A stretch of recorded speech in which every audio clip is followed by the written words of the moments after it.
That's the one you get for beating the side quest. Or sorry, not the side quest. That's what you get for beating self-reflection. Isn't this a side quest? I don't think so. Where did she go? Where did I go? Where did she go? You remember the water temple in Ocarina? You have to fight yourself. I'm aware of it. You can jump on the sword if you try and lunge at him. He jumps on the sword and like kicks it away from you or whatever. It's good. I fucking love it. I love that stuff so much. I'm you, also, but stronger. I know all your moves. Study moves.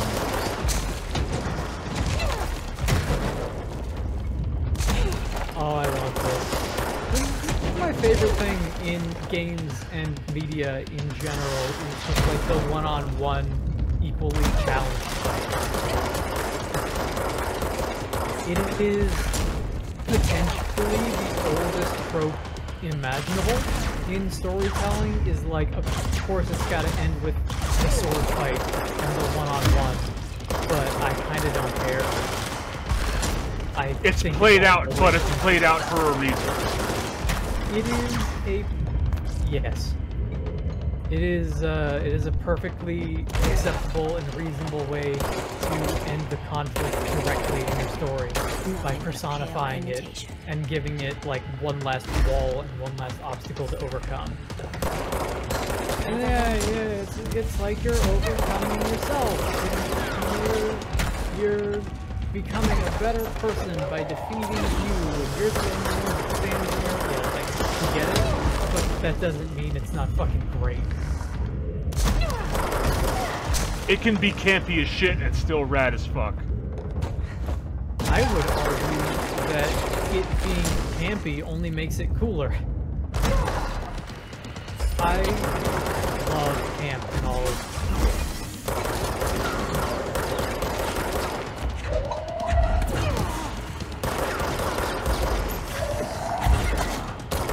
There's one piece of disappointment that I have with it, though. And you know what it is? What's that? That Cid's name isn't spelled with a backwards J, but like a proper facing J. Yeah. I would love if those letters themselves were like difficult to read because they were backwards as well. I would personally enjoy that, but I can also appreciate this. I can appreciate that the capitalization is backwards but proper.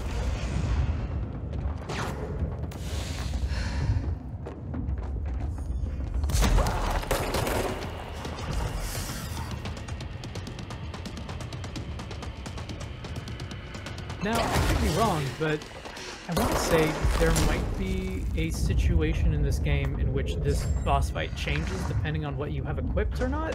I am not entirely sure if that's correct.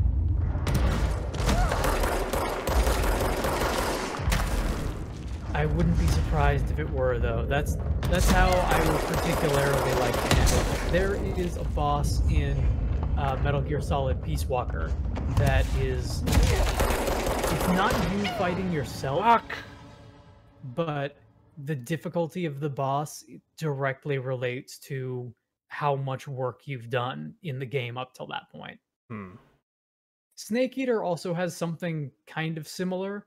Snake Eater has a really famous one that depends on like how well you've done in combat up to that point. And that one's great. Peace Walker, I think, is a little bit better because it's so much harder. Peace Walker, like, you can put yourself in a situation where the boss fight in question is like a nightmare and a half. I'm also gonna say the game froze, and I was mashing the dodge button, but I took a hit anyway. And I'm not gonna say that that made me lose, but I'm gonna say it contributed to it. It didn't help. Didn't fucking help. I don't know if I would qualify that as John's. I don't think so. I'm just saying, consider it. Consider the following. Consider it as a factor. Consider the following.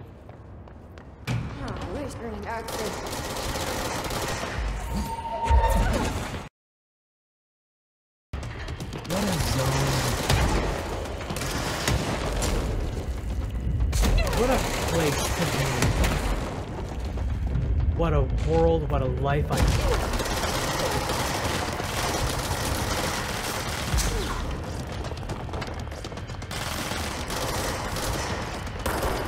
Oh yeah, how about that, huh? I guess technically self-reflection is a side quest. Which, crazy to me. This should absolutely be part of the main story. The fact that somebody would ever miss this is crazy to me. I would super... Also, I think it's radical that something like this can be missable. I feel bad knowing that there are definitely players out there who probably missed this and never have to do it. I'll tell you why it's a side quest. It's fucking hard. What? Yeah. I mean, the rest of the game is... It's not a cakewalk, though. Are you, Control has difficulty options, right? I don't think so. Is it just one of those that doesn't have one? Maybe it does. I'll check in a second. I'm not going to change it, but I'll check. I would be somehow surprised and not surprised at both outcomes. Let's see. Gameplay. I guess I could say that I would believe either one. There is no... There is assist mode, but there is no difficulty setting. Okay, yeah, that sounds about right. Hey, you know what? That's another it's another parallel to Metal Gear, is that most of those games totally do have a difficulty selector, but Phantom Pain does not. Phantom Pain has like some pretty significant systems around around variable difficulty and difficulty that adjusts depending on what your playstyle is, but the amount of those is kind of used in lieu of the fact that there is no difficulty selection in that game. Which kind of makes me like it even more. There is a sort of an easy mode though. If you lose a bunch of times in a row, they give you a hat that you can put on, and it's a chicken hat, like you work at like a Taco Bell type burger fool hat or whatever, and it makes it so that enemies have a hard time spotting you. And if you have that on, and you die a bunch more times even with that on, they give you an even bigger chicken hat that makes it impossible for enemies to spot you, like even if you're standing next to them, and it works on bosses. But the trade-off is you have to wear it all of the time, and I think it's literally called chicken hat mode. So like it's playing during cutscenes and everything.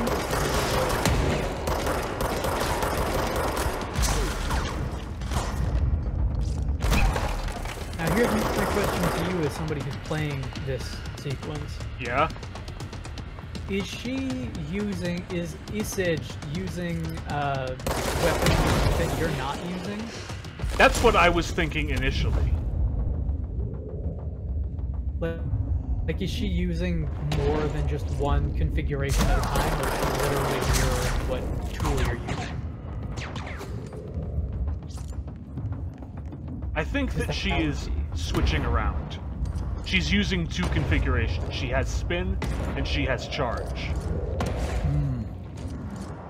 And apparently she never has to stop shooting, which is kind of bullshit. Not a fan. She's just feathering it. That's all. She's got good trigger discipline.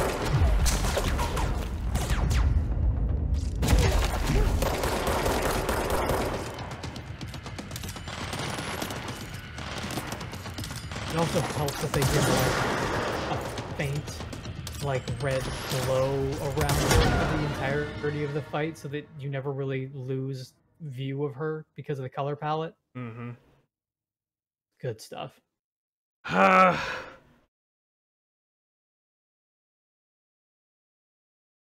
It's a tough fight, for sure. But you know, having a tough time with this fight only serves to highlight how much of a badass Jesse is. Of course, Except, not really, because this is not an even match. She has all of my powers, of course. But also, she's just better. Bigger health bar, does more damage. Just better. You too could be this powerful. You just need to take control of your own life. All I have to do is, like, spam side quests. And then I can be that swole as well. In the end, it's never just the light that you need. Alright? When balance slays the demon, you'll find peace. You know what the funny thing is, though? What? I would be having a much easier time of this if I was playing this game on my own, because I would have way more upgrades, because I would be doing all the side content. You know, you can do the side content off camera if you want to. Yeah, but then by the time we're off camera, I'm like, man, I don't really feel like playing Control anymore. That's fair. I reached the point with Alan Wake where I was going ahead and like, I want to make sure that that I get a good handle of how this mission goes, so I know how to time shit out properly. And what I eventually found was that, okay, the DLC I don't remember very well, and also if I pick up any collectibles while I'm doing this, Steam Cloud saves them, so I can't pick them up during the actual playthrough. And I'm like, God damn it, I want to show this shit off. Like the first time that we walk out of the cabin and the coffee thermos wasn't there on the table, I was like, oh no. I forgot that the game did this. I mean, in some ways it's neat, because I was like, I haven't played Alan Wake in years, and here I am loading up the save file, and I've totally got, like, data from this game that I must have played, like, around the time that you and I first met. And I'm like, wow, it's kind of nuts that, like, the numbers and the save file and everything is still here, considering just how long it's been, and the fact that, like, the computer is a different machine. But also, I feel like I'm going insane, because I'm like, I know for a fact that there's a coffee thermos here. Why isn't it here? And then that happens like 6 times in a row.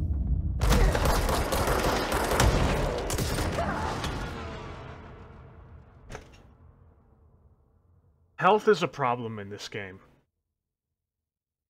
It's rough.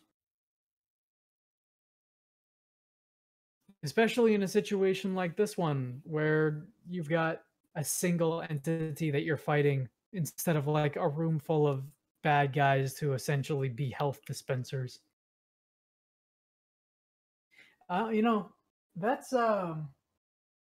That's actually one of the issues that I was having, was every time that I would have to fight like an individual enemy or like a slightly upgraded boss or whatever, I would have a substantially more difficult time, because there was just less glowy blue stuff on the ground for me to grab. And they drop it when you damage them. They thought of that. They just didn't think of it enough. What should happen? You should, in a situation like this, the health should fly out of them towards you a little bit more. Or maybe not even towards, like, if it flew towards you, that might be a little bit too easy, but it should fly out further away from them so that you don't have to get in quite so close. Like, you could still strafe around and grab it. It would also be nice if it was a little more visible. There's also that. I remember playing the first couple of combat encounters and being like, I can't actually see much of the health on the ground, so the most I can do is try to remember where they were when I hit them. Or just, like, throw up the shield and just kind of scrub around for health. And hope you get lucky and find it. What's the weapon that you've been using up until this point? Which one? Like what? Oh, you've been using 2. Okay. I was just gonna say like maybe switch up, but you're already doing that, so.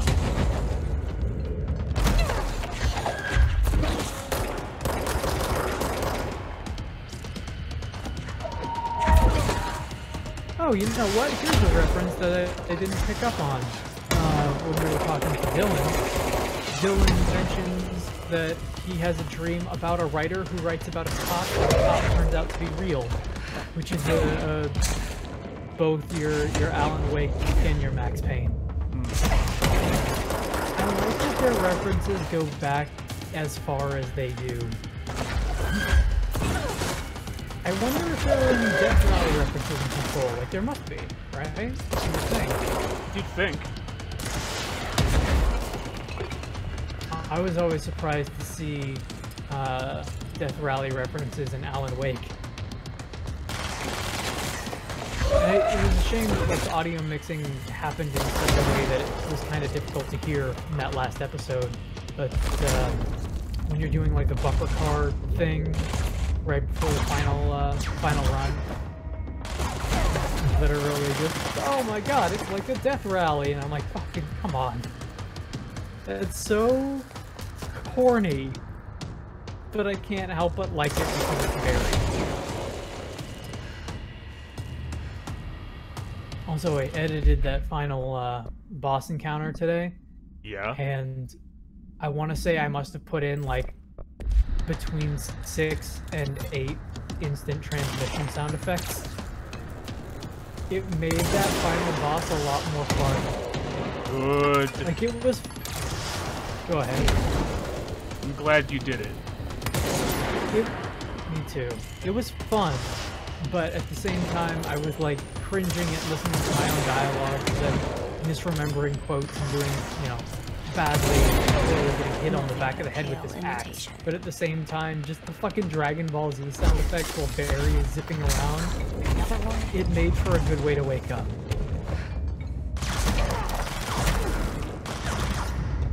Now, and this is a gameplay question for you, but yeah?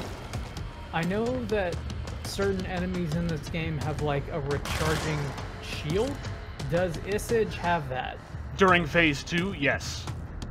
Oh, okay. So, do you have, are any of your weapons, like, particularly good against ripping apart shields? Only the telekinesis.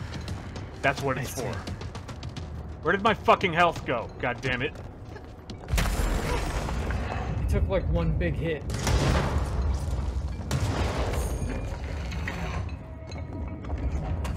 This is approaching, like, latter half Souls game difficulty.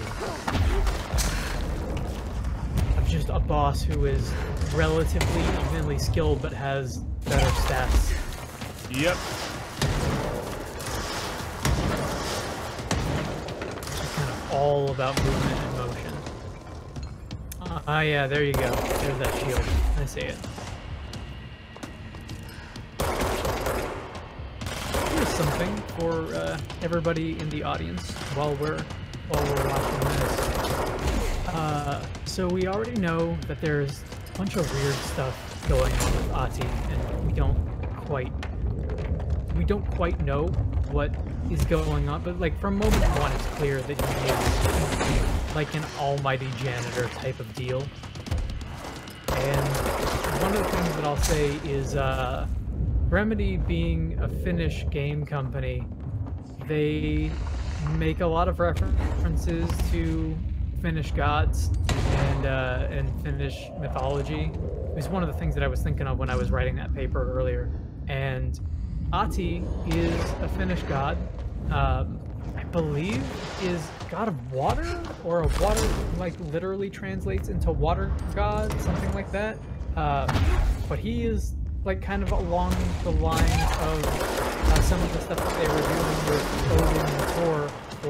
the old gods of Asgard, as well as, I believe, I want to say either Odin or Thor shows up as a character. No, it's Odin. Shows up as a character in Max Payne as well.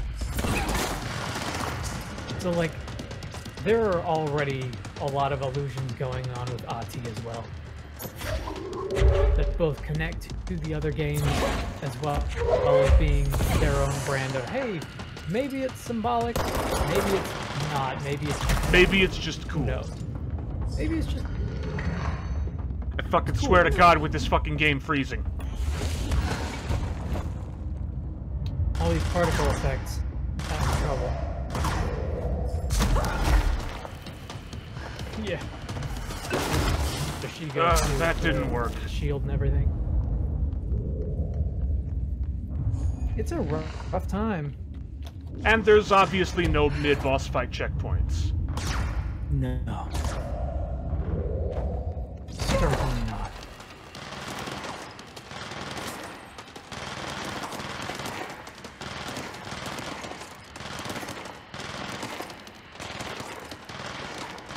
And, like, I would love to be able to tell you about... I would love to be able to tell you about, like, tips and tricks. There's kind of not. No, not that kind of game. It's not that kind of game. Her boss fight is pretty much just learn the attacks, learn her tells, and try not to get caught in the crossfire. But there are no tells because she uses a fucking gun. You tried maybe getting closer and baiting some of it? No, my tactic right now is to just spam telekinesis.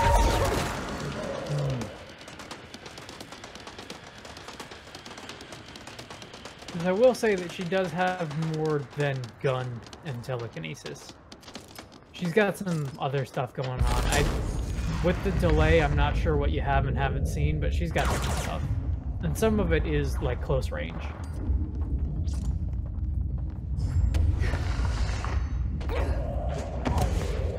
Looks like her shield's almost... Yep, there you go.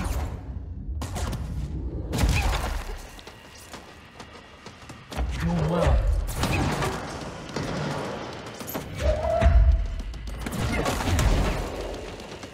And there's a bunch here, too. I'm trying to look at some of the illusions that and connections that these games have.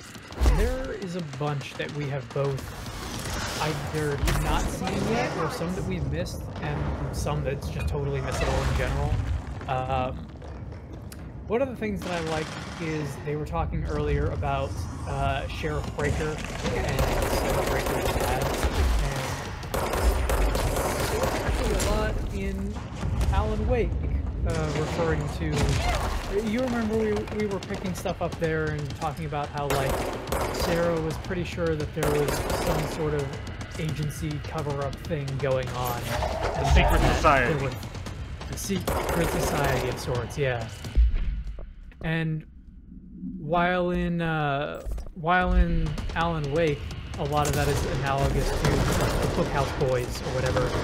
Control then goes on to say, like, no, totally, Breaker, like, Daddy Breaker or whatever. And that he works with the FBC. He works with the FBC.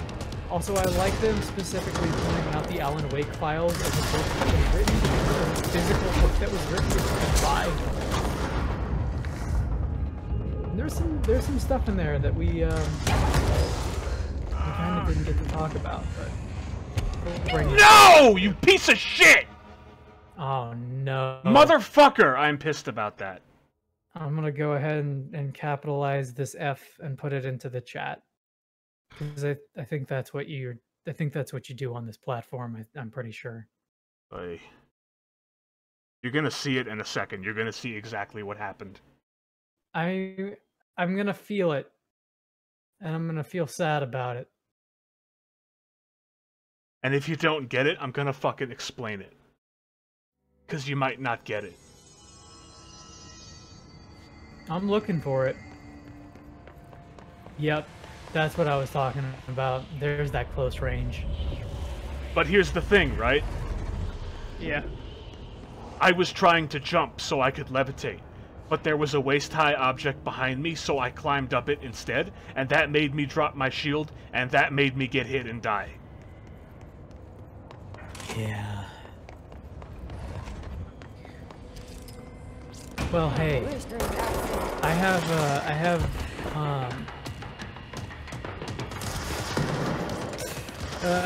have a suggestion, maybe. Yeah? What if we take 5 and come back to it and, like, maybe get a drink of water? You can do that. Alright. I'm closer than I've ever been. Now, see, I've said that too. We're about to get hit. But usually that results in me getting, like, kicked out of a venue or... Yeah, I'm gonna go ahead and make a cup of coffee, and I'll come back. And in the meantime, I'll wish you all the best with defeating EC. That coat is worth it. Remember the coat.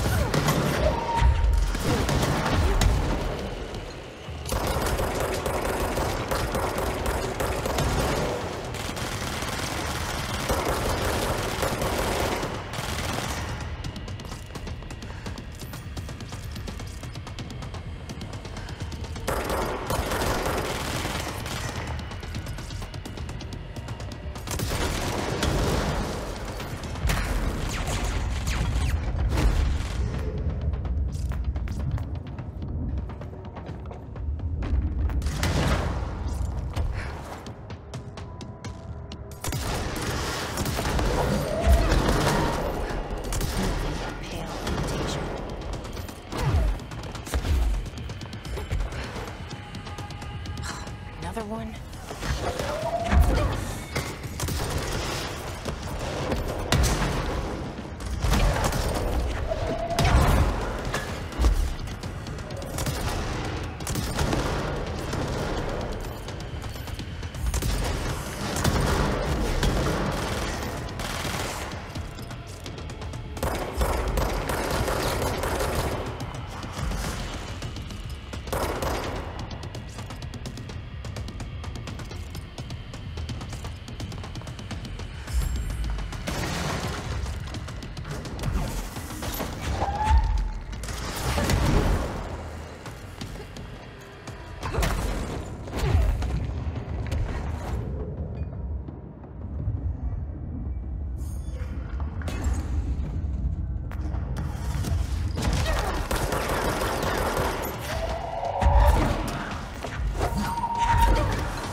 locked this mirror up.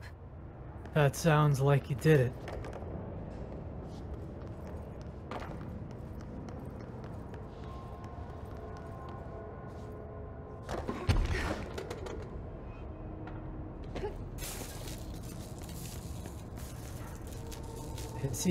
I see the health bar getting smaller and smaller.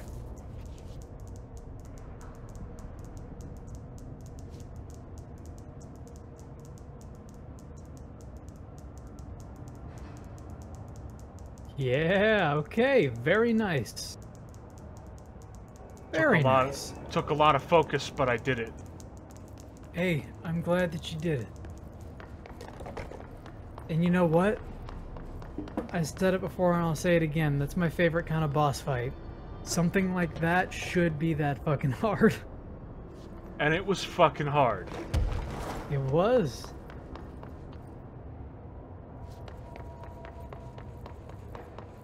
And you know what? It was fun too. Like fixing fighting a carburetor. That's right. That's right. Okay, what's the deal with this shit? Newton's cradles. It's a good question. What's the deal with the conservation of momentum?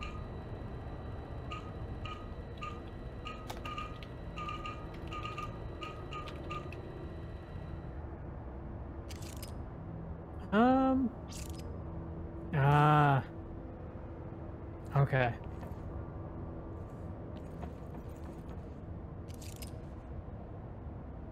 Yeah, I like this one. I like this one a lot.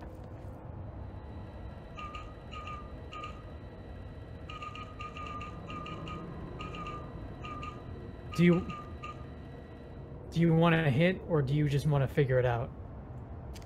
I will take a hint. So, the Newton's cradles thing, part of it has to do with being outside of the mirror. It's basically a two-phase thing. You can solve it inside and outside the mirror. But what you actually solve, that you still have to figure out. I wonder what the Bureau was doing with this thing.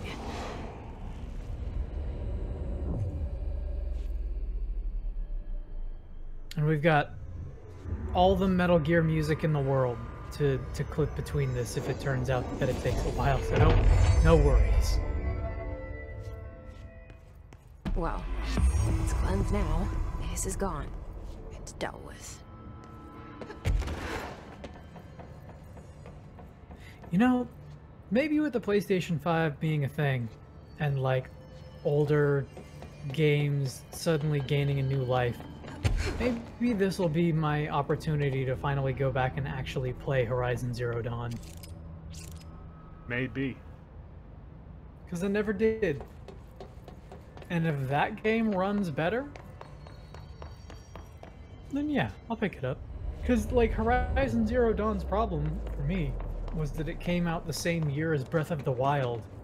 And they were very similar games, except I liked Breath of the Wild so much more. Well, if I'm going to spend 300 plus hours in Zelda, I'm probably not going to want to play a similar game on a console that requires me to, like, not be able to take it with me. Also, didn't it take like forever for that to come to PC? Did it ever come to PC? It came to PC, the port was bad. It was really bad. Okay. Yeah, that sounds familiar.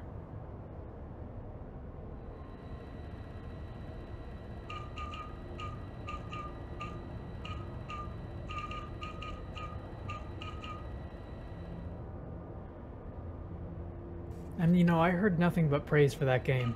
The two things that I heard about Horizon Zero Dawn were endless amounts of praise, and yeah, it's basically a whole lot like Breath of the Wild. And I was like, well, Breath of the Wild is a whole lot prettier to look at, so it's also got Zelda in it. I mean, barely, but Zelda. yeah. I mean, like, it has the Zelda property in it, not the character of Zelda. If there's a game where I can roll around with a Master Sword and a Hylian shield on my back, I am pretty happy. I'm a happy dude. I'm bad at puzzles. Puzzles can be tough.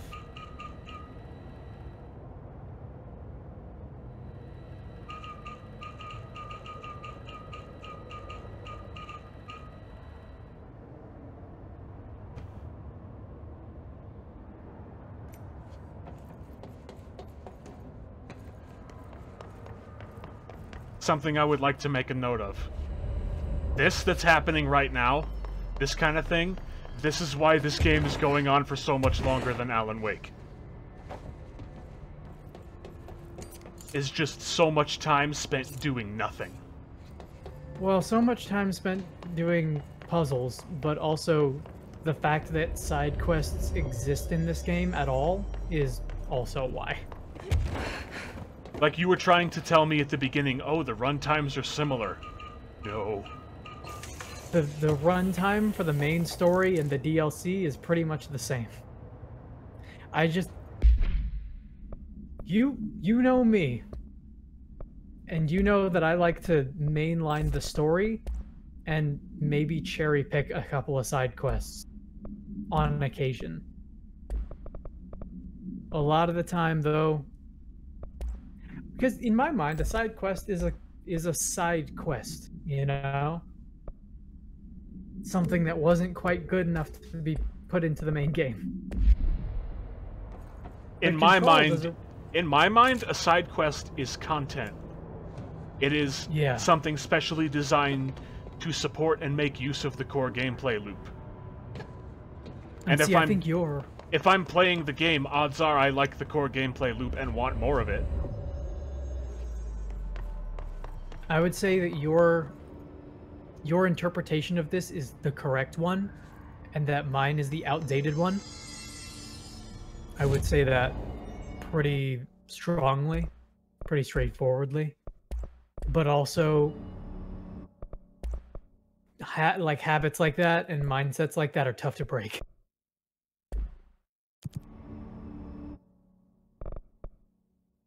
Hey, I've got an idea. Let's get some more health.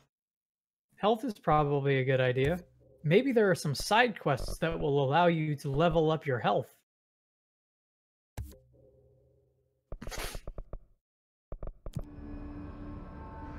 Make that health bar bigger. Always a good thing. That came off so much more callously than I intended.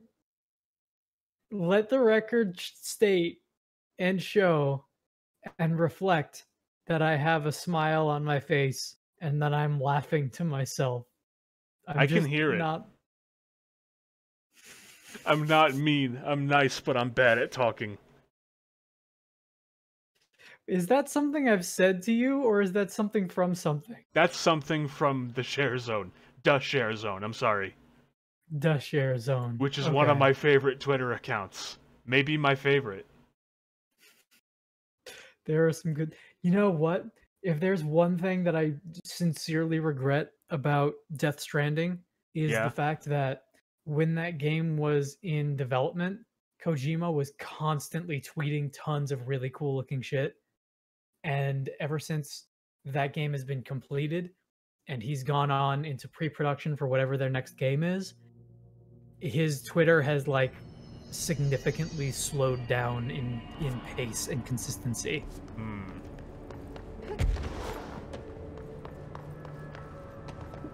There was a time there when I was working a 9-to-5 job in like the ability to look at my Twitter in the morning and see, hey, what's Hideo Kojima listening to on his iPod today? Oh shit, that looks great. Oh man, that's a nice bottle of champagne that he got there. I really wish that I was as rich and shit as he is.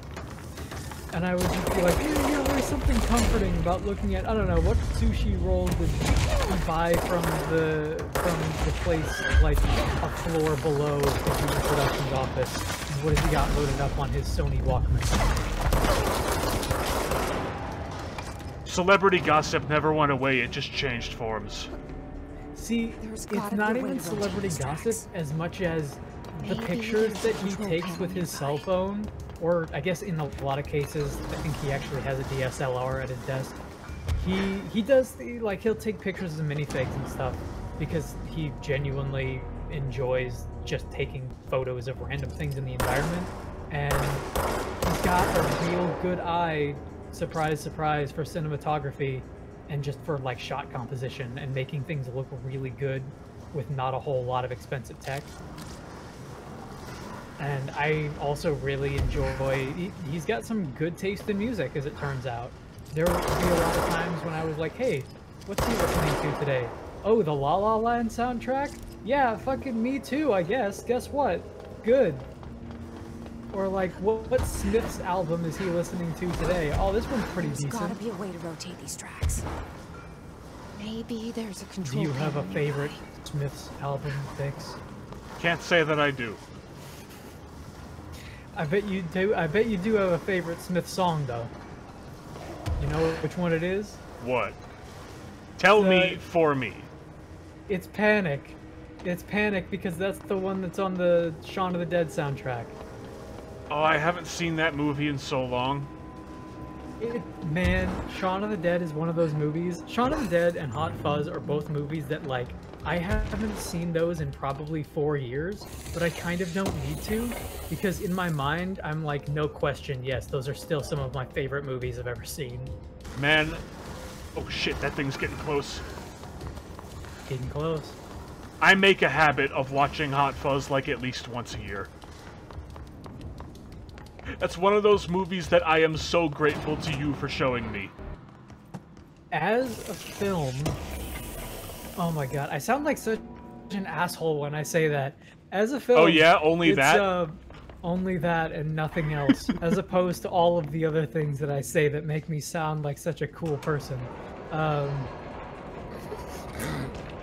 Which Smith's album do you like? I Work like... Chat, Teeth. So yeah, as a film though, Hot Fuzz is like perfectly constructed in so many ways because no frame in that movie and no second of film is wasted. No moment of dialogue is superfluous. Like everything leads to something. It's magnificent. Especially, it's brilliant.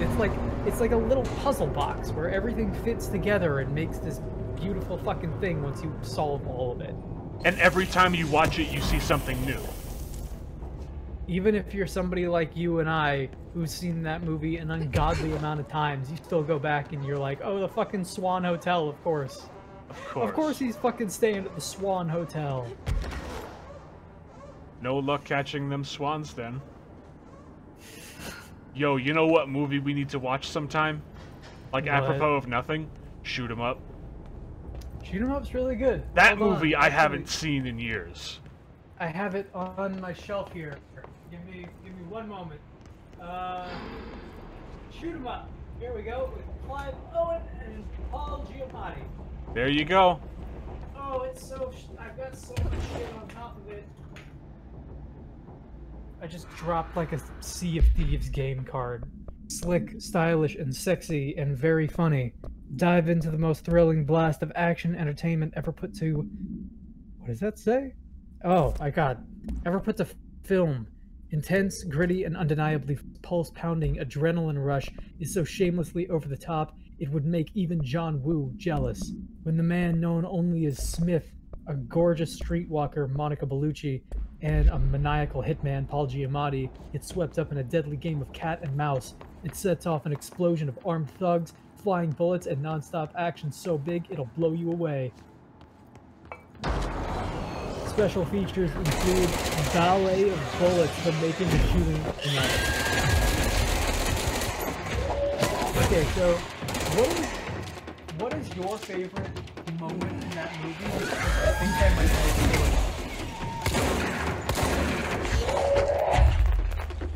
Dude, the only thing I remember about that movie is carrots, okay? It has been too long. You don't remember, don't remember when he's in traffic and the one dude cuts him off without the blinker and he just fucking rams him off the road and he's like, you can't even move your finger 1 fucking inch to be a safer driver. You don't deserve to be on the road. And then Monica Bellucci's like, you're way too angry. Oh, you need to calm down. That's fucking formative. What a good movie. We need to find... God, I wish we could do movie nights without, like, going to jail. I mean, we can. Just load it up on, if I load up my desktop view on Discord, and we don't have, like, programs running, you can do it. I mean, I'm sure it would work, but I mean, like, a stream movie night. I wish we could do that without going to jail. So there is a thing like that for Twitch affiliate or Twitch partners, I think, where like if you have like the full account or whatever with Amazon Garbage, you can select from a list of their stuff that is approved to do it, and you can like stream those out. But it's, I don't know. Obviously, we're nowhere near that. It but seems it's also not. It seems like an interesting use of the licenses. Like, to me, that's really cool, right? Like, that's a good idea. As opposed to all of the other stuff that Twitch has been doing lately. Which has all been really, really bad ideas, yeah. Somebody pointed something out to me that I thought was really interesting. Sorry, I had to go over in my bookcase. Somebody pointed out something to me, which was like, with all of their DMCA takedown bullshit that they're doing right now, isn't it theoretically possible that you would stream a movie that you have the rights to stream as a Twitch partner and then get DMCA taken down for like music that plays in the movie and then gets live content like struck? Like, isn't that like theoretically possible? That is like the most theoretically possible thing ever. Because that makes me not want to do it. That makes me pine for literally our www.livestream.com account, where I would just fucking play C-Lab for like 3 hours straight on a loop. God, I remember that. I didn't remember it until you brought it up, but now I do. You know why it's burned into my memory? Why is that? Because it would always start the same. It would start on the same point every time. So every time I loaded up my live stream, I would hear Bizarro! Bizarro! That does make me happy. Oh, does bring a smile to my face. That does make me very happy.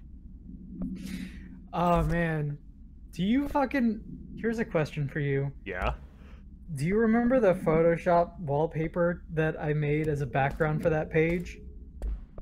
I would probably remember it if you told me.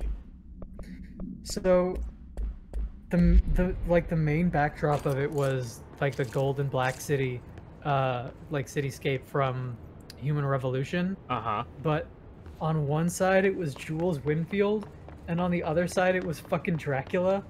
I think I do remember that. That's really good. I wish I still had that photo because I would put it as my desktop back. What a fucking tragic loss that is.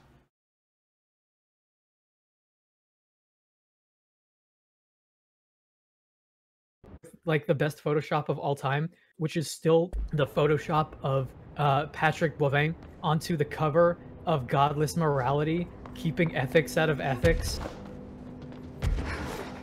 Just I can't explain to you why that brings me so much joy, but it does. You know what? That's okay, because I believe you. Okay, so the original title of the book, and it's like it's a book that is for like sociology majors or whatever.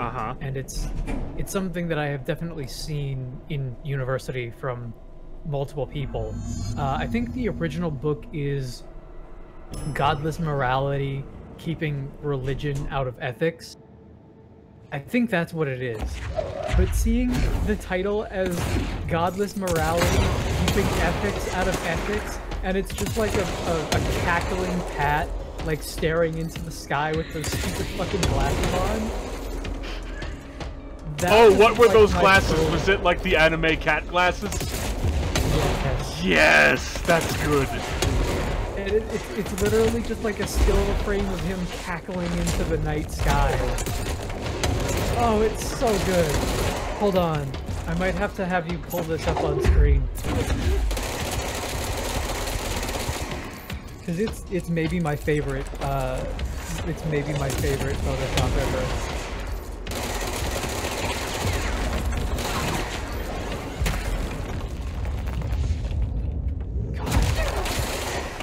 There, it looks like there aren't many great matches for your search. Yeah, well... Oh my god, yeah, no, this totally... Lost the time? Not lost the time. I know I can find this. I know I can find this. I hope you can find it. I think I saved it at one point.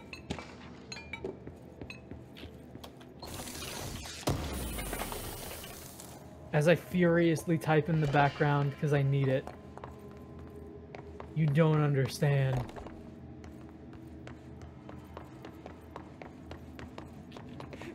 You know what? I think it's on their old wiki, actually. I might, A morally gray character is a character who commits crimes but is hot. That's a good. Oh, that's so... Oh, man. That's too good. Hold on, hold on. I'm sorry, this is probably like stream poison for anybody who's just listening. But don't worry. There will be... It will be significant. Then he told me of the significance.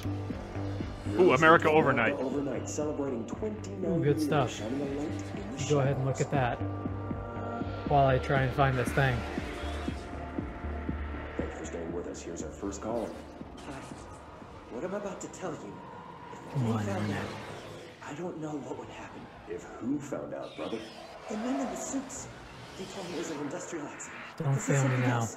Something nobody talks Take about. me to the finish line. Ordinary. This certainly doesn't sound very ordinary, caller. No, not ordinary. My Ordinary. heart breaks It's a town. every step that I It take. wasn't an industrial accident. I mean, that's what they said. Did they fucking delete it from this Whoa, page? please That watch the would line, super caller. suck. It's 2 a.m., but we're still a family show. I'm sorry. It's just my brother lived there. They said the town was destroyed, but it wasn't. I went there. The people are gone, but the town's there. It's still there. So the population of an entire town disappears, yet the town remains. Tell me, was the phrase, "there is no salvation," written anywhere? I'm not sure. The same thing happened in Brazil in 23, a village called Fort Verde. More than 600 people just up and left. The government said they were fleeing guerrilla forces, but we know Okay, the this truth. isn't the right one, but I Mass found a backup in As case I predicted can't by find it, our okay? regular guest, Dr. Quincy Reagan. Abduction? You mean aliens? Because this is a That's close second. Bullshit! I know they're lying! Now I warned you about the language, caller. I'm afraid we're gonna have to cut you off. And good timing too. It's time for a short break. Hang in there. America Overnight will be right back. There's one.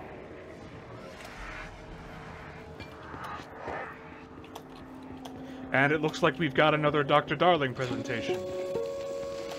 Hey, Dr. Darling. There is a curious Welcome back. correlation with Best the character in the best unknowable game. forces intruding upon our world. Mr. In Matthew the form of Peretta. altered world events. These forces gravitate toward archetypal objects, a gun, a television, a supposedly haunted house. So clearly humanity affects this process. Our collective unconscious is a map of sorts. We hold the key, but we don't know how to use it. We create these archetypes through everyday life, popular culture, urban legends, but we are observing and influencing a complicated system in action. We can change the likelihood of something being a receptacle for these forces just by thinking about it. But we haven't found a method to control the outcome. And yet, there's something unique in us, in our dreams, in the conceptual reality with power with our minds. What's the cause And what's the effect? Are we the starting point or just a necessary evil? Oh no. A byproduct. I think this picture got scrubbed from the internet. No, it got lost to time. Find the answers to these hard questions. It can't be lost to time because I know it's on a hard drive of mine somewhere. Holy shit. I know where I saved it to, and it's the worst place I can imagine. I'm pretty sure I saved that to my old work computer at UCF. Oh no.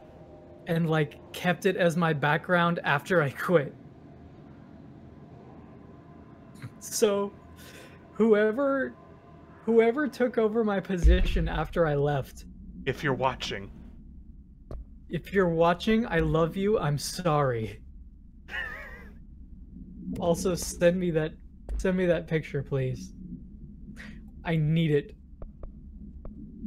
So if we don't read any of these other documents, we should probably read the ones about Ordinary. What do you say? Yes, the ones about Ordinary are very important. Anything directly related to Ordinary,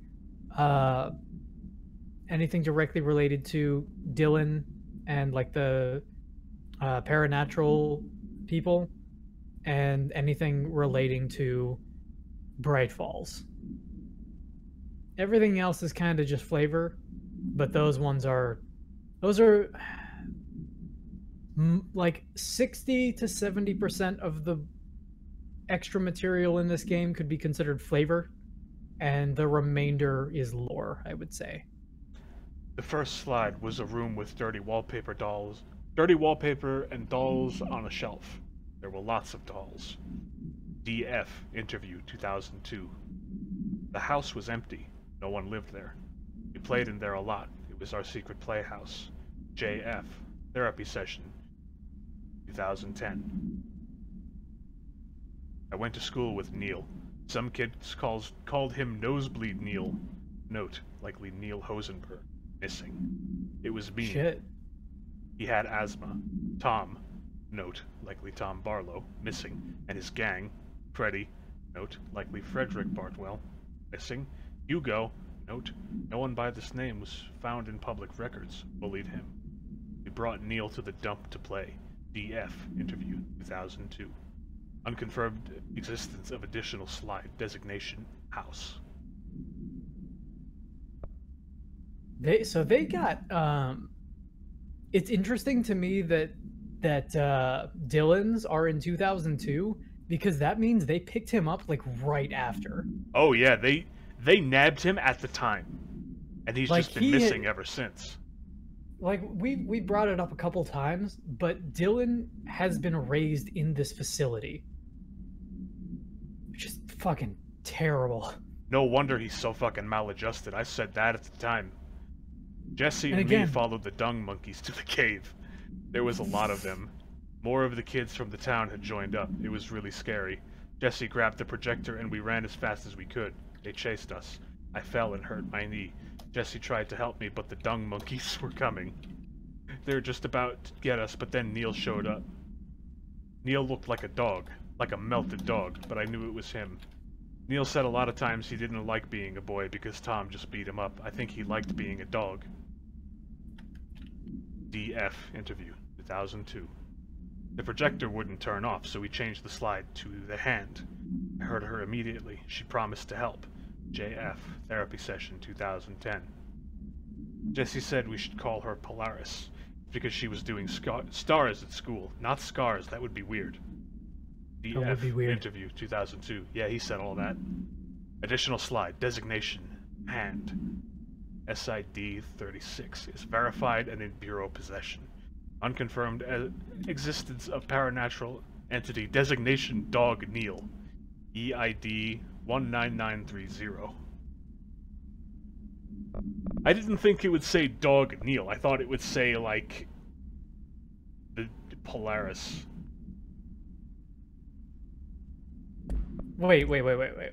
I'm sorry. Well, no. Polaris has been named from the beginning, right? But I'm saying, like, maybe it would say weird, fucked up object Polaris. But no, all the attention goes to Dog Neil. Oh, yeah. Well, Polaris, just a fucking imaginary friend. Who cares? At Yeah. least this dog is tangible. Allegedly. An AWE occurred in the town of Ordinary, caused by an object of power, slide projector ID OOP-15, discovered by local children at the dump outside of town. When a specific set of slides are used in the projected images open doorways to other dimensions. Multiple slides were used by the children, resulting in the disappearance of the town's adult population. On August 30th, 2002, siblings Dylan Faden, 10 years old, CP6 materials, and Jesse Faden, 11 years old, CP7 materials, playing at the local dump when they found the discarded slide projector, COOP-15 case file, and Darling presentations, such and such for details. A team led by Director Trench and Dr. Darling arrived at the site on September 14th. The AWE had ended, but the team found the Faden children, who led them to the slide projector and the slides, which had been burned with the exception of one. Jesse escaped when agents attempted to detain the pair.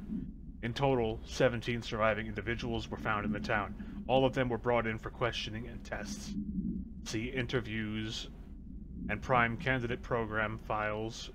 Many, numerous, big numbers. Man, like, the two of them have just had the most fucked up childhood from the beginning. Like, it's hard to overstate just how badly they've had it and how, like, deeply entrenched they've been in this from the beginning. And here, listen, I'm gonna tell you something else, Bix. What's up? This has nothing to do with Jesse and Dylan Faden, but has everything to do with the stream such as it exists right now. Uh-huh.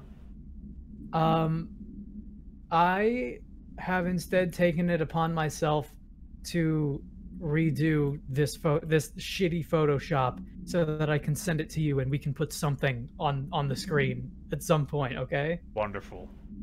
Depending on how long it takes, you might have to edit it in after. Because we're coming up on 3 hours here. Got like 20 more minutes. Oh, it'll take less than 20. I'm talking a real bad like Photoshop. real shitty. Like, I make no bones about the fact that I am trying to recreate this thing as I remember it, and I remember it being fucking bad. Another parallel I would like to draw to the Foundation while we're on the subject. Please do. Trench fucking shows up on site. In Foundation lore, the O5 Council are like... Do you remember the guild counselors in the chair of... Excuse me. The guild chairman in the Guild of Calamitous Intent? Yes, I do. How they were all like faces on monitors with no names and no faces. Oh yeah, the Omniscient Council of Vagueness. That's right. They're like that. They're like Mr. Salacia and the Tribunal in fucking Metalocalypse. Right. It's like the fact that Big Boss Man shows up in the middle of all of this is that's a lot. It's a lot, but the Foundation just doesn't do that. Because those people might as well like be on ice when they're not making decisions. And you said it before, it's like it might as well also be a day job. Mm-hmm. Outside of business hours, you imagine that Trench probably isn't there. Like, it is still a government position, right? He goes home. He's got a house. He goes home and then wishes that he didn't. He goes home and then wishes he was still at work. Oh no. Oh no. That's the worst nightmare of all of it. Here, tell you what, while we're still looking at this the still image? The still image. I'm gonna drag and drop this here into Discord. Alright. There you go. That's my recreation of the Photoshop that I kept as my, like, desktop work computer background for maybe a year. That's wonderful. I'm glad that you like it because I can't put the words in. But you can't put the words in, but you put the work in. This spares me the effort of having to remember to put it in the fucking YouTube video. Yeah, no, just shovel it off onto me, why don't you? That's right. Let's see here. As we lose a viewer on Twitch who doesn't want to see it. That's alright, you get on out of here. You can't deal with the godless morality. It's okay, I got it. It's coming up. This is bullshit. Where's my high-level control gameplay?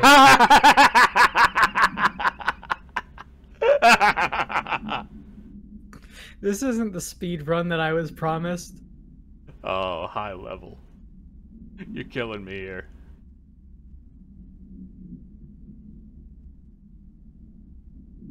Fucking die to the same boss like 12 times. To be fair, it only took me like 4 or 5 tries. I know. 4 is the threshold where it's still not embarrassing. Here you go. Alright, let's get back to the game. I feel like there was a section during Alan Wake where I probably died more than 4 times on time. I don't remember at this moment. It might have been in that DLC thing. I definitely remember jumping off 2 cliffs for no reason. I remember exactly where they were.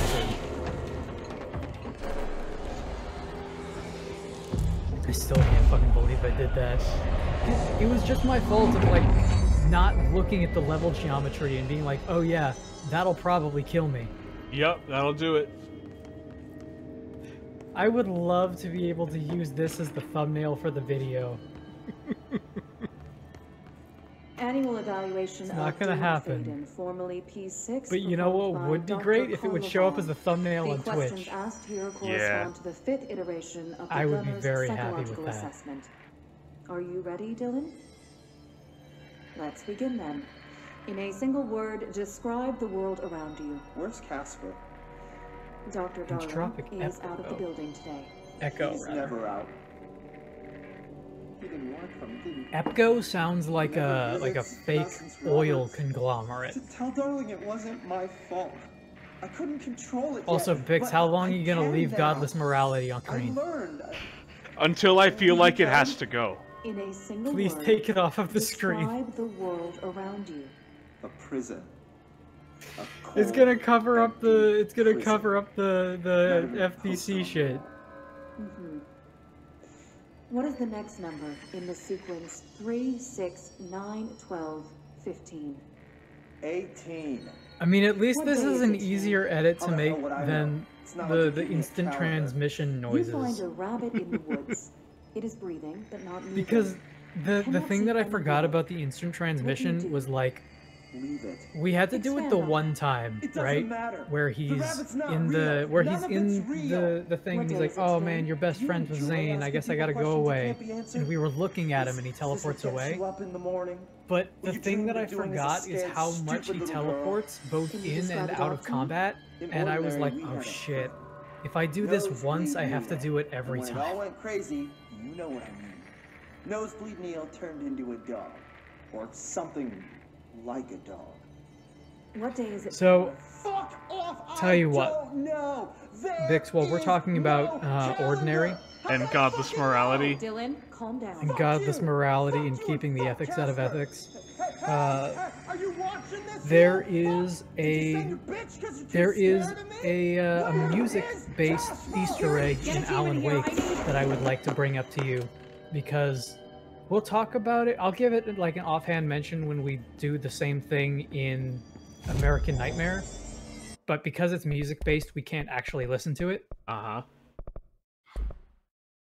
There is an Old God of Asgard song in American Nightmare called Balance Slays the Demon, which is all about keeping light and keeping dark and, trying to balance out the yin yang, and that's Right. the only way the story can work.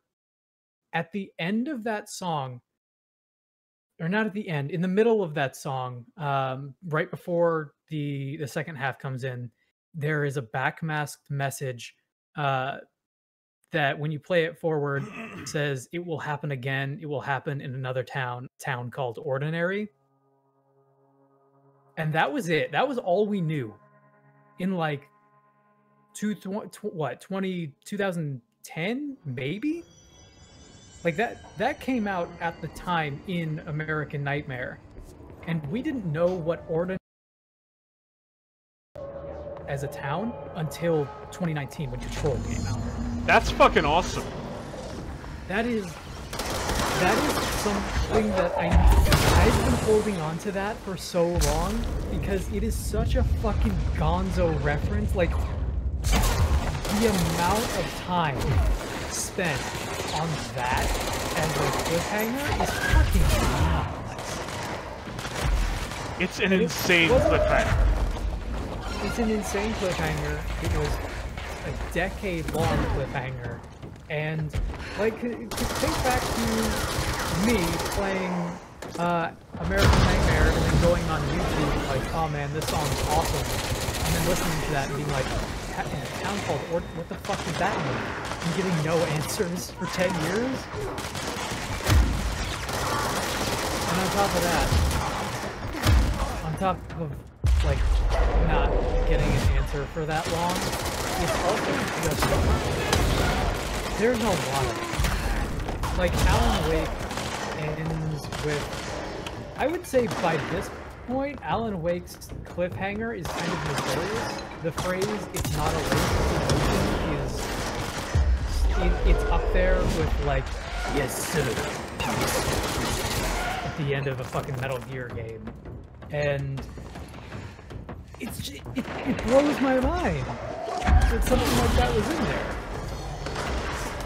As like a background thing, I guess is what I'm saying. Like, it's not brought up in the context of the game. It's brought up in the song that was written to explain the lore of the game. And even then, it's back out. And it didn't show up in like the comic. Like they put out a Bright Falls comic, and they put out like a Night Springs thing, and they put out like a mini-series, and they had the Alan Wake file.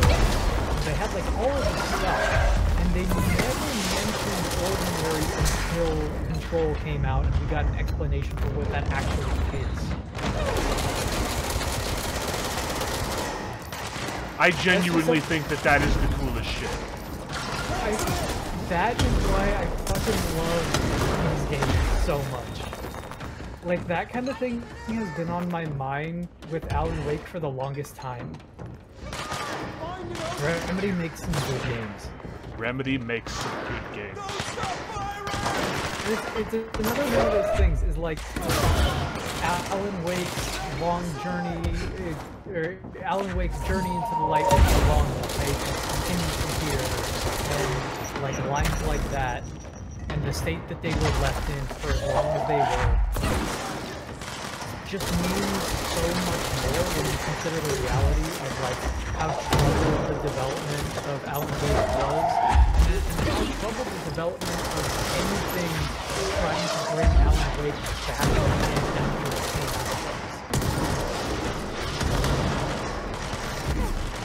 you know, the reality of the situation is that they probably put in as a cliffhanger and had like an idea of where they wanted to go with it, and only got like an opportunity to properly write it when the sequel came around. Like, that's how stories typically get written with sequel books in mind, right?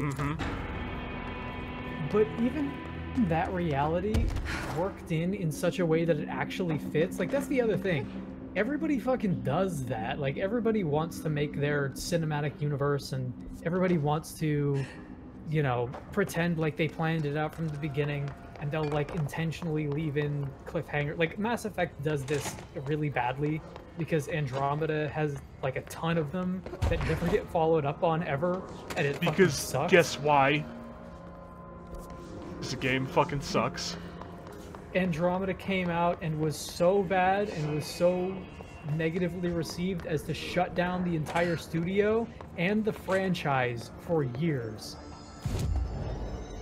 And it's like every property does this now, where they try and leave in Easter eggs, and even if they do like follow up on them, usually they do it badly because authors are kind of bad at making shit up if it's not planned ahead of time.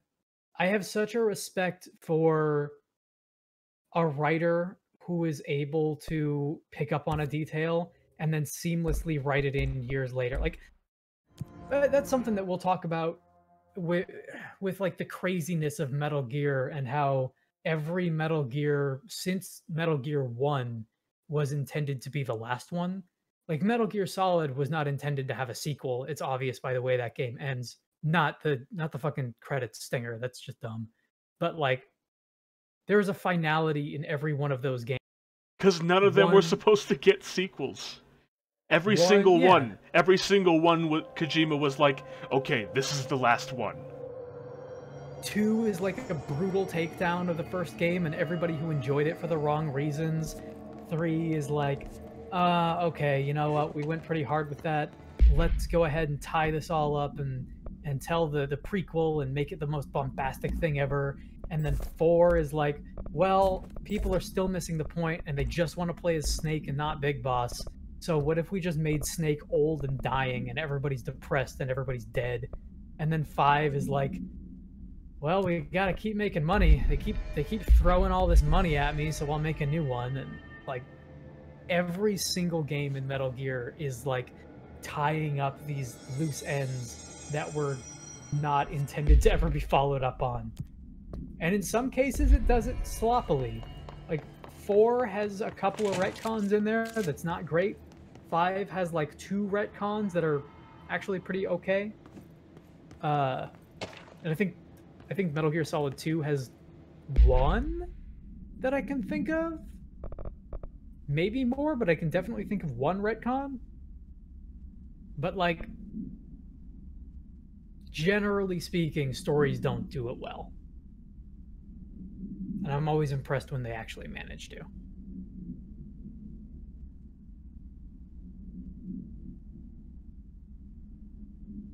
Okay, here is more ordinary stuff. Ordinary. Should be getting it any second now. Standing by.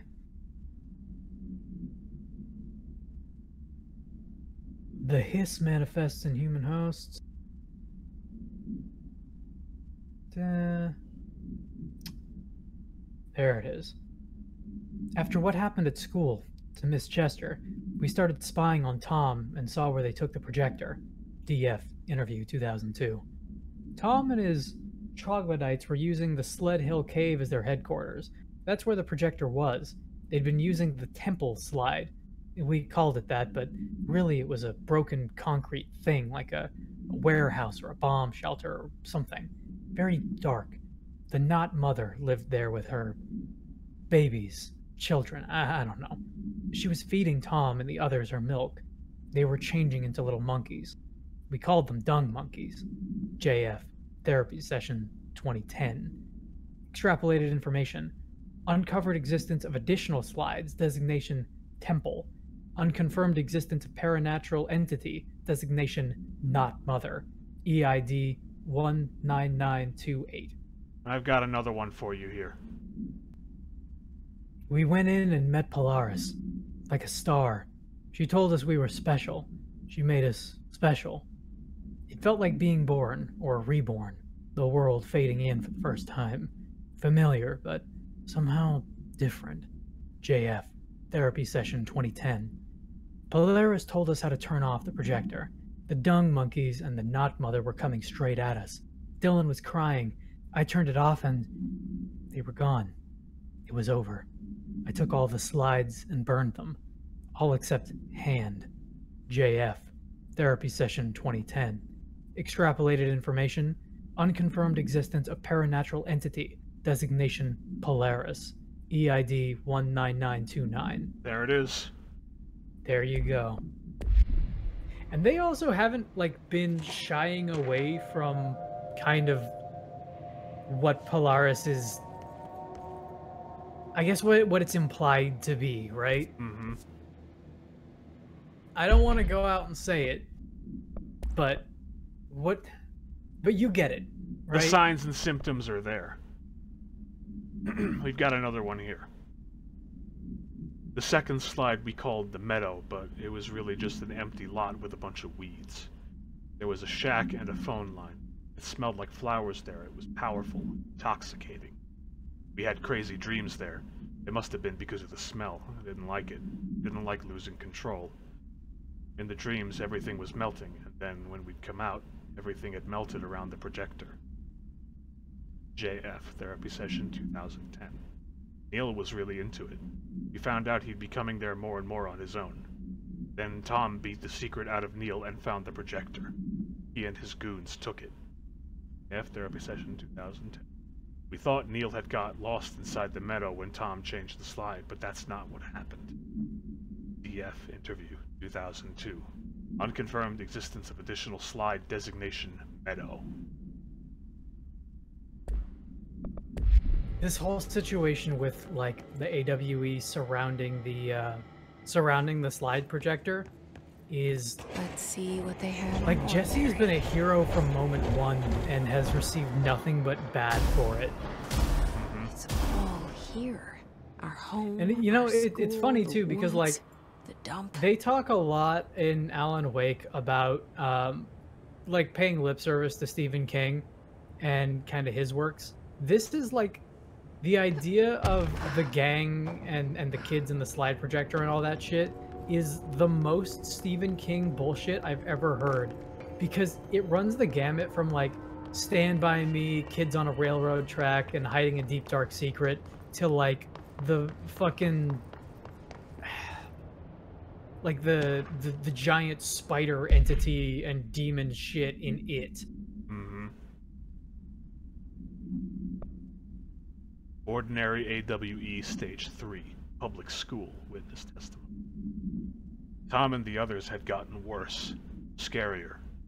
The math teacher, Mrs. Chester, they tried to make them listen, and they pushed over a piano on her, broke her legs. Then Tom bashed her head in. Bye-bye, Mrs. Chester. I always liked her. I liked men. DF Interview 2002.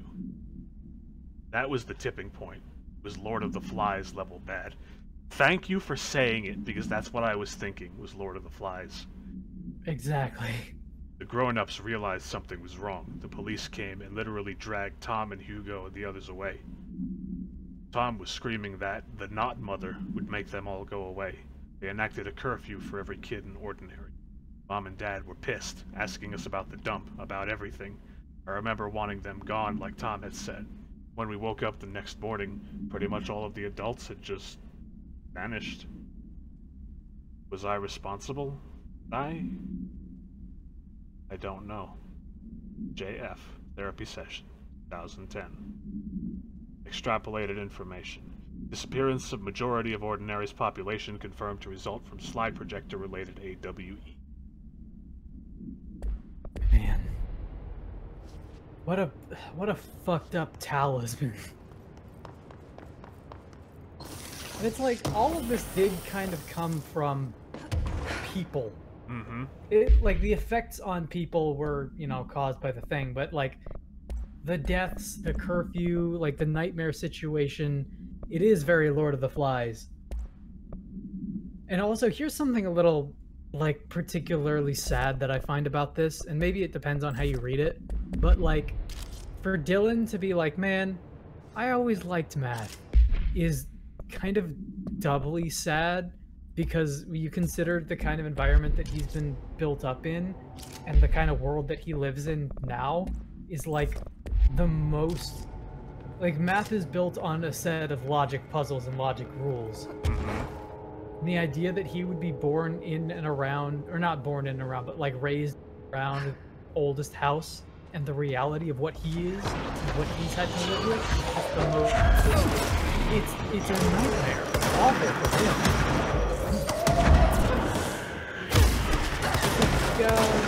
It's like the Twilight Zone episode where the dude is like, he's granted immortality and finding himself trapped in a library. He's like, finally, all the time in the world, all the books that I want, and he breaks his glasses. It's not fair. There was time now. There was time.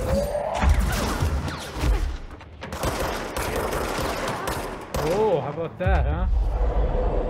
Ready for more combat? Always ready for more combat. Cut the motor village. We found the slide projector in the dump outside town. God, I was Did just he thinking about recreate this the that other too? day. when Is that where they keep Simon it? Pegg knocks Timothy Dalton onto the fucking like church or whatever, and he's got the thing sticking up through the like bottom half of his mouth, and he's like, I just want an ice cream cone. It's like, oh my god. Fuck off up the model village. It's just, there are two moments like that in that movie, and that one gets me. Are But you thinking of the other one with the church roof?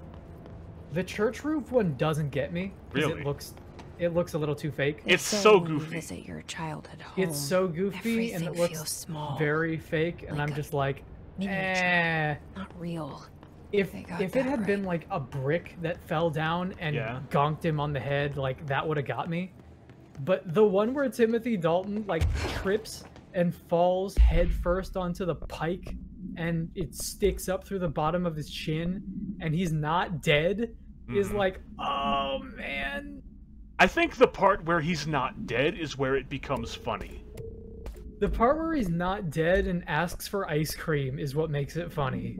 He's like, oh, this really hurts. It's so much. I fucking... You were gonna say there was another one. What was it? No, the other one is the church. You said that one didn't get you. You said there was another one. No, I meant I was confusing it with like the steeple on the church. Because they both involve like You the sharp mentioned a ends of the poem like the last sharp time we roof of a talked. building. Yeah. By Thomas Zane? Oh, Yes. Beyond the shadow What's we the settle other? for, There there's a miracle. I illuminated. still. There are so many fucking lines in that movie I that couldn't make find me any crack up poet every by time that I did hear not them. find any poet I by did that find name. A European filmmaker who moved here Nope. in the 60s. Nope, named there you Thomas go. Zane. What? So it's not up on screen for me, don't but I matter. fucking know what you just picked It up. suits you very well. The poem. I love it. How I you love see how things. nuts that is. Maybe you wrote it yourself? I didn't. No matter. I want you to keep You've that said in a few mind too. times that you feel like there's a piece of you missing. Can we talk about that? Okay. To its Yeah, ports I've been. It's To its this- ports I've been. I Do you feel understand? an emptiness. No.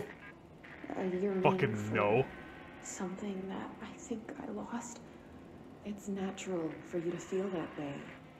Your brother and your parents are dead. No. No. Dylan's not dead. And that's not even it. You're referring to the imaginary friend We never from got your a childhood? chance to talk about it Dolores. because She's come back. obviously VOD mute For stuff a happens. long time, but, she's calling me. At the end of one of dream I at the end of the saw, episode where you finally meet up with She Cynthia showed me Weaver, things. there is a Jesse, song it felt called more real than anything. "The Poet and the Muse" As real by as what happened in Poets of the Ordinary. Fall, The and industrial and I guess accident that in one is her technically hometown also Old Gods of that Asgard. you believe Polaris caused. Is written in universe No. too. It wasn't And an accident. There was no It tells the industrial straight up story of accident, what and happened Polaris between didn't Tom cause and it. Barbara, and She saved me. it's easy to and miss Dylan. because it's over the credits and obviously we No. couldn't play it in the video. It was a cover-up. The But it- government knows about It There mirrors were what agents happens there. between Tom and Agents Alan from- so directly because I it's don't like know exactly. They took uh, Dylan. the muse she was his happiness and he find them. rhymed about her grace, I won't told the stop stories looking. of treasures deep beneath the blackened Dolores waves. wants me to go Till to in New the stillness York. of one There's a dawn, still in its misty building crown, there. the muse I she have went to down leave to the soon. lake, I have and in to its be there waves at she a very drowned. specific time. How Something he searched in vain for his treasure hugely lost, and too important soon the is night going would to happen. fall, Jesse, and only his you own won't be echo killed would like wail you back were at his until you're call. well. And it's like, And that begins by understanding Him- what's real and what's imagined. it's like, okay, so Barbara being his muse, and then her drowning in the lake, and then him essentially writing in a Deus Ex Machina to bring her back to life. So, because he discovered that, being on the lake, whatever he wrote would come into existence. So he attempted to do that, and in doing that, he doomed everybody and themselves because he left a plot hole with which the dark presence of the lake was able to, write itself into existence. Turns out, raising the dead, you shouldn't do it. You shouldn't do it. And I love the idea of that because it ties in with balance slays the demon and there must be light and there must be dark. Is like, if a Deus Ex Machina is able to exist, then a Diablos Ex Machina must also exist, where something terrible happens for no reason. That's right. Balance in all things. Ordinary supplement. Details are largely based on interviews conducted with Dylan Faden. The interviews big black space and small black space for relevant information, and the obtained therapy sessions of Jesse Faden, as well as circumstantial evidence found at the Ordinary site. Note that accounts provided by all three sources contain conflicting data. Example, DF claims there were 8 slides for the projector. JF mentioned 9. The Bureau found 1 slide intact, designation 36, and the burnt remains of 6 others. Unfortunately, these slides are too badly damaged to be used in the projector. Jesse Faden is believed to be the individual responsible for burning the slides. Notes. Dr. Darling has ordered the entirety of the Ordinary Town dump be brought to the Bureau for examination and analysis, with the hopes of finding additional slides or other altered materials. Due to the limited space in the investigation sector, this AWE will be investigated in the containment sector. There you go. How fucking nuts is that? Like, logistically. It's fucking wild. Bring me the entire thing. All of it. Bring me like an acre of land. Just pick it up and bring it here. We pick it up and move it somewhere else. And what do you know? There it is. The whole landfill here in the middle of New York, and nobody saw a thing. Shit. Pretty Nobody unbelievable. saw a thing. So much good shit in this game.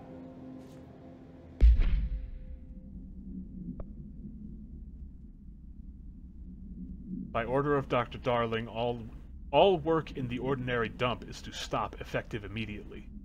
Resources will be allocated to the black marker that we use to write out these. We use to censor these documents department. The Black Mesa Research Facility. Also that. Details will be forthcoming. The area will be sealed at the end of the month. Please remove all personal effects before that time. Any photographic slides, the type used in slide projectors found in the area, should be delivered to Dr. Darling immediately.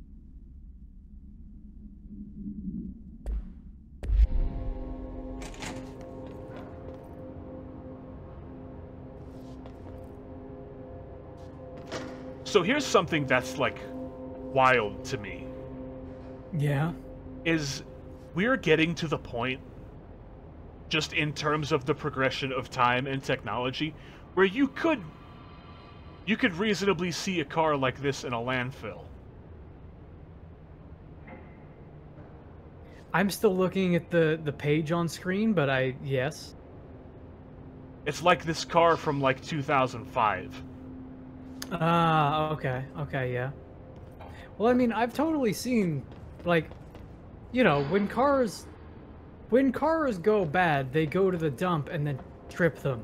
Mm-hmm. Like, there are businesses surrounded around, and some less than reputable illicit businesses as well that do that. But that's, yeah, like, a dump will make money by doing that, for sure. What's nuts to you about that? It's just that when I think of, like, a dump with a bunch of old cars in it, I think of cars that were old when I was young, not cars that are old now. Okay. Yeah, I understand what you mean. Yeah, no, okay, so maybe this is just because, as somebody who lives in Florida, I see a lot of garbage dumps, and that figuratively and literally, but yeah, no, garbage dumps are literally just fucking everything. Absolutely everything.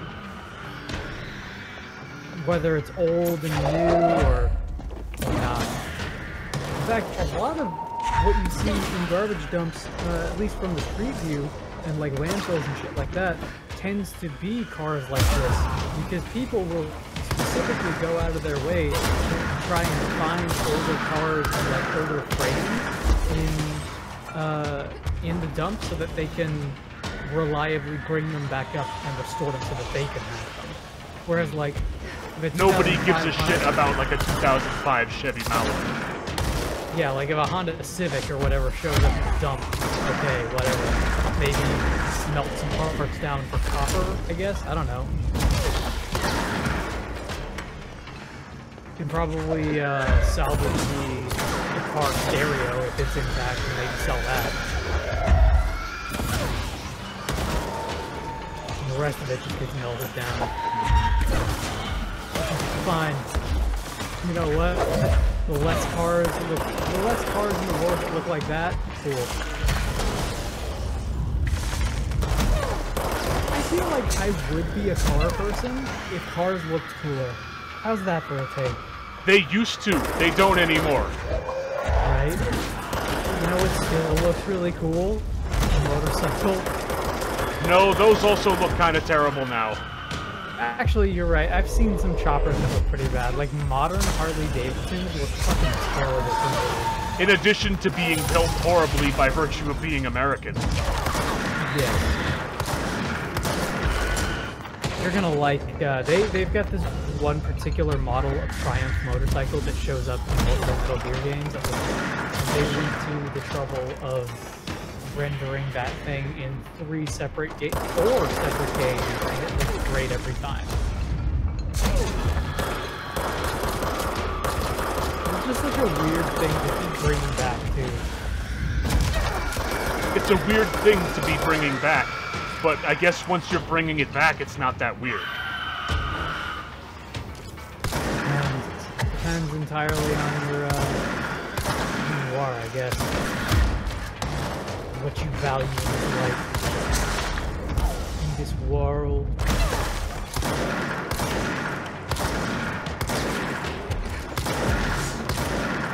Come on, bud, I've got your number. Can you just go down already? Come on, PlayStation 5, I've got your number. Could you be in stock, please? There he goes. Check that lab. I really wish that it was in stock, but it's not. You know what's really funny to me?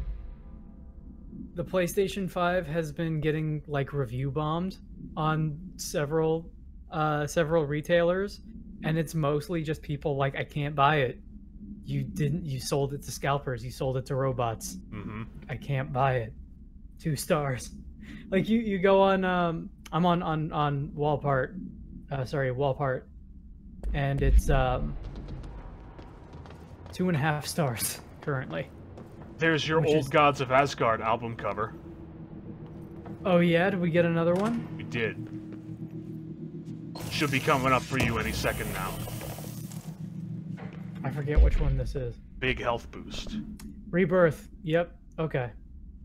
I was 9 or something when I found my dad's Old Gods album. I became a huge fan instantly. Jesse Faden.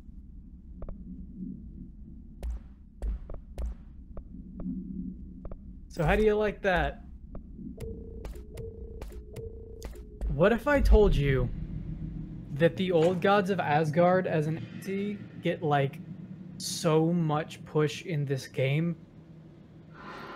The stuff that you learn about the Old Gods of Asgard in this game rivals some of the more famous AWE, like, just in terms of the amount of mentions that it gets. Well, guess what? I'm all for it. Me too. Alan Wake's American Nightmare is also filled with it. I forgot, but they have, like, multiple radio broadcasts that are just about Barry's time with the Old Gods, and it's pretty great. Dimensional research in the research sector. Transferring the slide projector there. That's where my focus will be now. The ordinary site remains as is. Dude, American Nightmare is so fucking weird, and I still don't know what to think of it. But it's got some stuff in it that I like. Darling took the projector Speaking of to the having some stuff in it that I like, he dedicated in this room that you're standing in at the moment, I totally see a CRT monitor that I own and owned for many, many years. That's where we go next.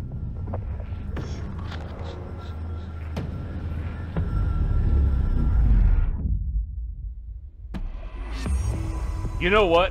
That's an episode cut if ever I've seen one. Finish Tango. And a dark place. We should definitely stop here. Yes, we should. Congratulations on beating Yesich and the rest of what's going on here. You are now 85 to 90% of the way through the game. And the rest of what happens in this game is fucking great. I'll tell you what, the last thing we'll do here today is go and check out the new outfit. Okay. And probably wear it for the rest of the game. Yeah, I would say so. It's one of those situations where it's like, man, it sure does take almost the entire game to earn this outfit, but at the same time, it's the coolest fucking outfit, so of course, it makes sense that it would be so far into it. But you know what the good news is? Yeah? Unless I'm misremembering, I'm pretty sure that you can play the DLC with those outfits. Good. I was going to ask you another question. Okay. So we know it has a post-game. You told me that. Does it have New Game Plus? That is a good question. I actually don't know. Let's look it up. No, it does not. No New Game Plus. That's a bummer.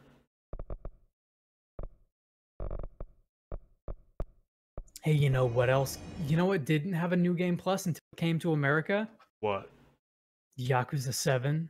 Yeah. Which is like a baffling decision to me. Yeah, you know it's what it was? Weird. It had one, but you had to pay for it. That's even weirder. That's like the worst thing. That's the worst thing you could possibly do. It came to America, and they were like, dude, we got so much shit for this. Just put it in the game. Just put it in the game. Just put it in the fucking game. Don't even bother. Guess what you should have done in the first place? You should have fucking put it in the game. Also, while we're on the topic of Yakuza 7, there was something that I forgot to mention. Yeah? Two things, in fact. So, you remember how they established that new police station? Uh-huh. That takes the place of the old Don Quixote, because Don Quixote's licensing ran out with RGG Studio. Damn. And in to that, because of the times that we live in, Club Sega got bought, like sold and bought, and like those locations are still there, but it's not owned by Sega anymore. Like for all intents and purposes, those were shut down and then renamed, I believe. So the fact that those Club Segas are where they are in the 2019 that game takes place in is kind of a time capsule. And super neat. Alright, let's get a look at this outfit. Take a look at my outfit. This is not the outfit. This is just Dylan's outfit. Dylan. What the fuck? You lied to me. You should have got one for beating Isage.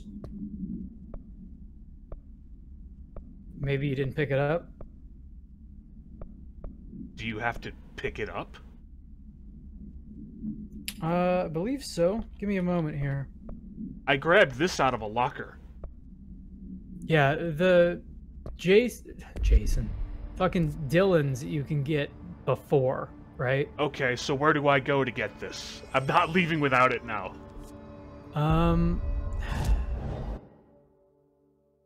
This is a thing. This is happening. Gotta go back to the Synchronicity Lab. Good thing there's a fast travel point right there. The outfit is on one of the mannequins in the room where you fought Isich. The room just before the mirror. There should be a containment cell with shattered glass and mannequins inside. It'll be on one of the mannequins. Yes, you've got to actually pick it up. Like all of the outfits are things that you do have to pick up. Well, then did I even have to beat myself to get it? Oh, hey, these dudes are here now. Yes. Yes, beating Isij is a prerequisite for picking up the outfit. Like, it doesn't show up until you do. Maybe that's why I missed it then. Cause I'm just like so fucking done to get out of yep, there. I was like, okay, I'm ready to leave now. Never coming back here. And there's a TV here. Like my Jessie Faden with a short skirt and a long jacket. So I God, pressed how that long TV is- and nothing happened. Interesting. How long has it been since that fucking song came out? I remember that song was used in like the... Oh man, that would have been like 2000, what? 5? 2006 or 7 maybe? It would have been like 2007. That was used as the opening for Chuck, the television show. Also, please go and pick up that thing from the mannequin so I can go. I'm trying. I'm looking for it. Hold your fucking horses. I have held my horses. I held my horses 7 years in Azkaban. Oh man, don't tell me it fucking despawns if you don't pick it up. No, it wouldn't despawn if you don't pick it up.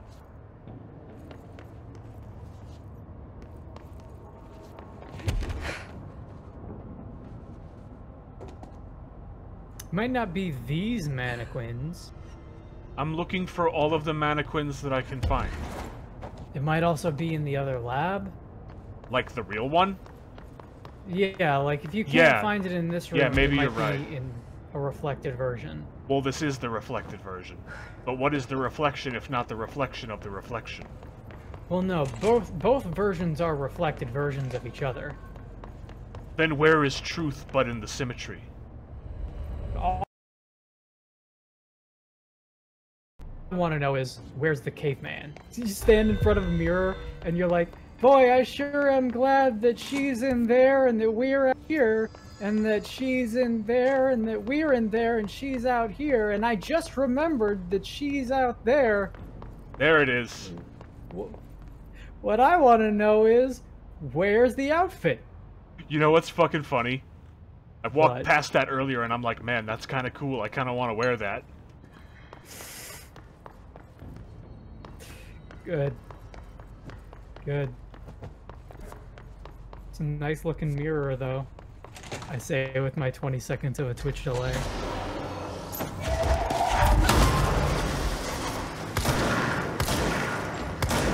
About 2 hours ago, Prince Cosmo said Mr. Bones is basic as fuck, and I don't know what that means, but I'll take it.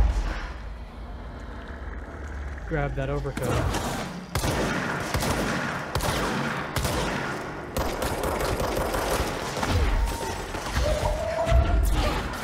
I like that it's an asynchronous sword, also, because now only one of you exists. That's right.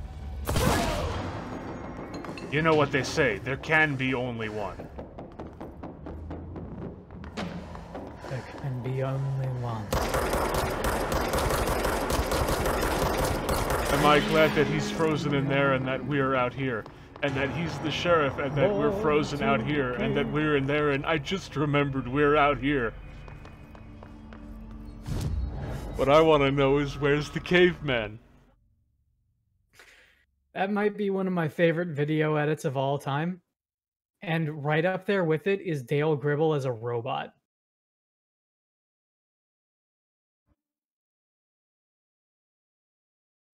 Where they just emboss around his face in like a Photoshop layered filter and then digitize his voice and change nothing else. Nothing else.